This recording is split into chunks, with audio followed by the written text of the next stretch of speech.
মাঝে মাঝে সোশ্যাল মিডিয়ায় কিছু লোক দেখা যায় যে তাদের বউ ছবি সোশ্যাল মিডিয়ায় ছেড়ে দেয়, কিন্তু মুখে একটা স্টিকার লাগিয়ে দেয়। আসলে তুমি কি বুঝতে চাচ্ছ যে আমার বোর মুখ দেখা যাবে না, বাকি সবকিছু দেখা যাবে? টাইট ফিট পোশাক পরায় তুমি ছবি একটা সাইডে দাও, মুখে একটা স্টিকার দিয়ে।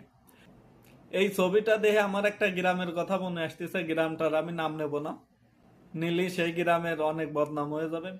যে তাদের এলাকায় টয়লেট নাই, আর অনেক আগের কথা, তাদের এলাকায় টয়লেট নাই। তারা ওই বিলের ভিতর থাকে, তারা আর কি বাথরুম করতে নৌকা নিয়ে যায়, বিলের ভিতর বাথরুম করে।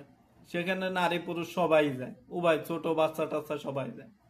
মানে যাওয়ার পরে যদি মানুষ আসে, দেখা যাচ্ছে যে মানুষ আসতেছে আর একজন নৌকা নিয়ে আসতেছে, সেই সময় ওরা কি, তারা ওই মুখ ঢেকে ফেলে, কিন্তু তাদের পিছনের অংশ দেখা যাচ্ছে, কিন্তু তারা মুখ ঢেকে ফেলছে। তাকে ভাষ্য মতে মুখ না দেখা গেলি হলো, গুদ দেখা যাক যাক, মুখ তো ডাহা থাকলো। এরম একজন মুরব্বী ব্যক্তিরে তুই কিভাবে বেশি কথা করলি, কিভাবে গায়ে হাত তুললি? তোর কি জন্ম উল্টো ভাবে হয়েছিল?